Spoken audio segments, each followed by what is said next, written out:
Good morning everyone and welcome to this week's recap.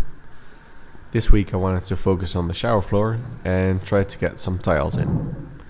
The tricky part here is that we need a minimum temperature to apply all these products like the glue and the primer, but also this waterproof coating.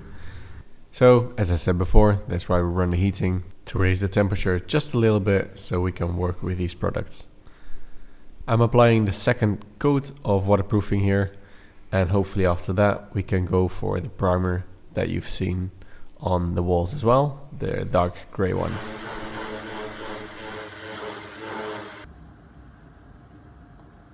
So while that dries, we're gonna continue with the panels for the boiler room. And here I'm making the spacers so that the panels align properly, and also it will add this little depth effect to them.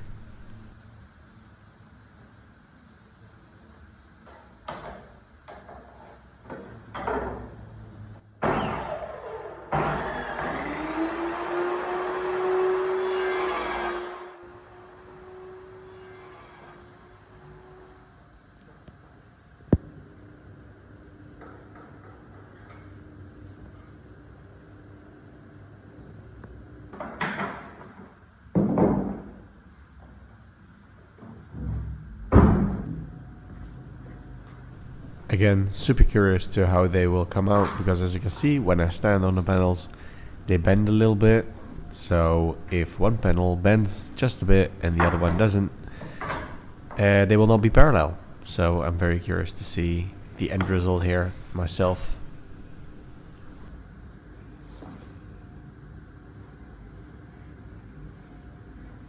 So we're still trying to work our way down from the ceiling to the floor, which means that once this boiler room is closed up and we've got this platform for the ceiling with the greenery, we can work our way down, and that's why we're taking care of the walls here as well. So we're making sure that we fill all the holes and everything in there so we can then paint it, because later we won't have the scaffolding to do the painting. So it's better to do it now. The nice thing about jobs like these is that you can do them parallel and they need time to cure or dry. So in the meantime, while gluing all these panels, the waterproof coating dried just enough for me to start with the next layer.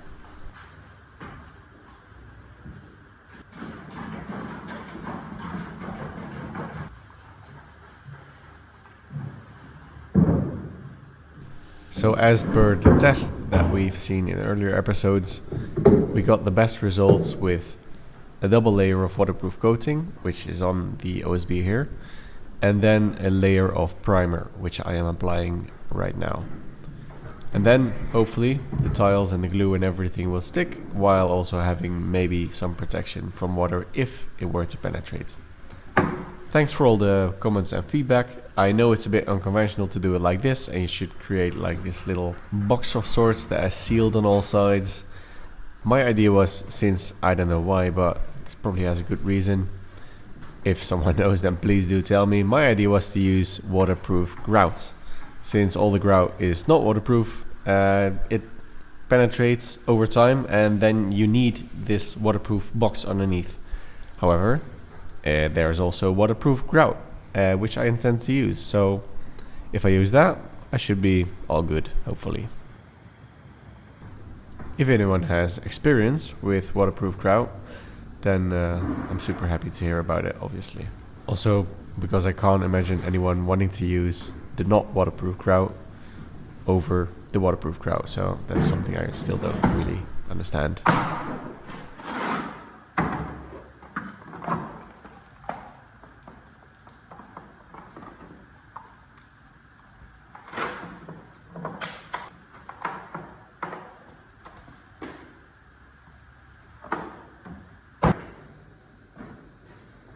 So finally, after waiting some more, the primer had dried and it was time for some tiling.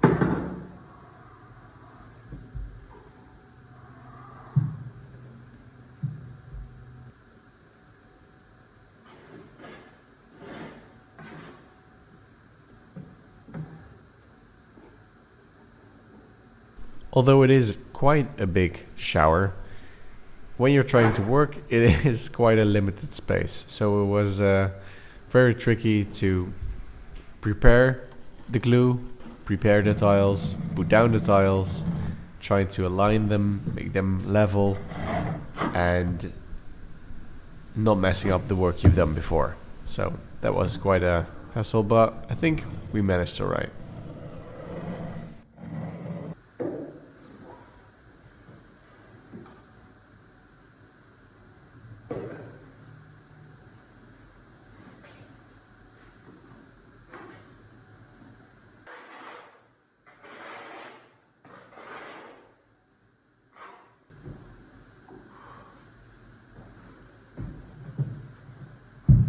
So in advance, I made the floor in such a way that it is already sloping towards the drain. So all I need to do now is just make sure that I get the tiles on the floor parallel to the floor.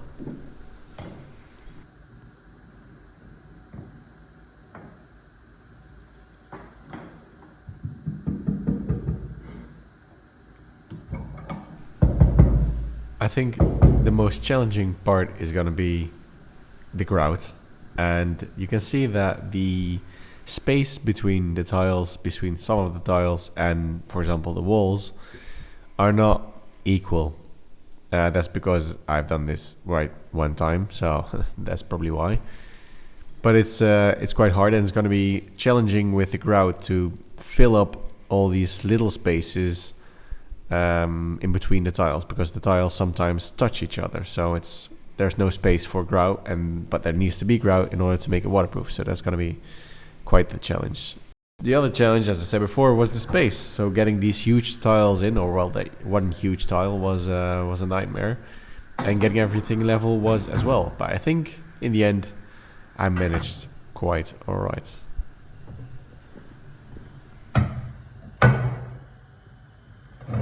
So after this tiling job, I'm gonna let it sit for about, I don't know, a week or something, because I want to make sure that all the glue is dry, especially since it's so cold. I'd rather play it safe and wait more than needed. If you've been here for some time, you've seen us tackle some heating pipes before for quite some time. So, as you probably know then, this villa is like one big cheese with like holes in it. It's like one big cheese grater. So there's a bunch of holes that needs to be filled still. So every time I've got some tile glue left over, I'm gonna fill some of the holes. And we're making quite a progress, I have to say. This time I went to the second floor to fill some holes. So we're making progress.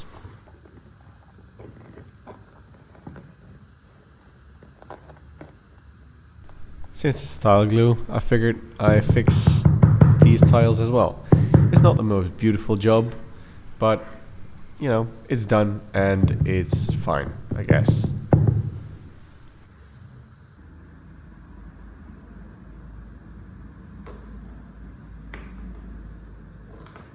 The thing you have to remember here as well is that these tiles were already loose because the previous whoever did this sort of thing broke all these tiles and just mashed them in.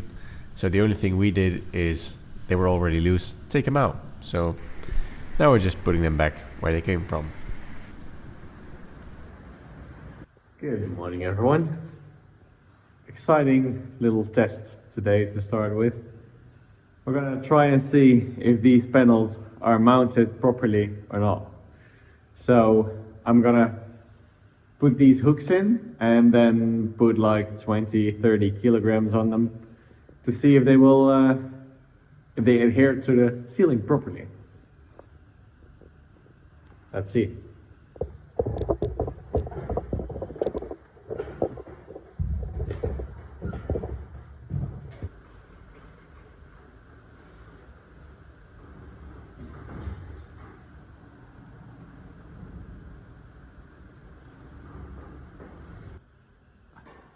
I'm almost able to hang on them with my full weight, so I trust them to hold the weight that I want them to. So, check.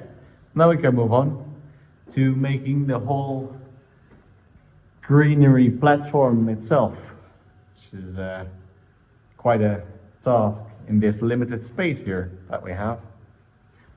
But let's try.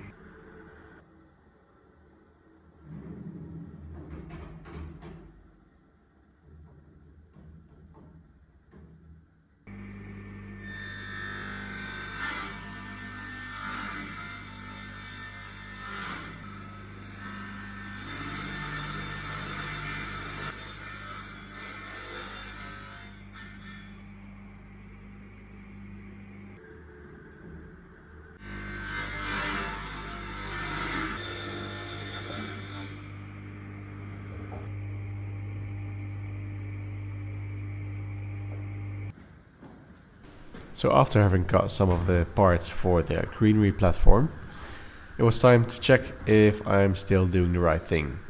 From time to time it's good if you have the opportunity to test in real life if it actually is gonna fit or if it's the way you want it to be. During the design phase for this part of the bathroom, I was quite struggling with the height of this panel and whether or not I wanted to have it higher or lower, as well as the thickness of the whole thing. But I think this is the right height and I don't think it should be any thicker either. So after having confirmed that this is what I want, I cut all the pieces and then I need a space to work. So we move to the second floor, which is interesting. First I have to clean up a little bit. This room smells like crap, so had to clean up a little bit first and then we can start working on assembling the whole construction.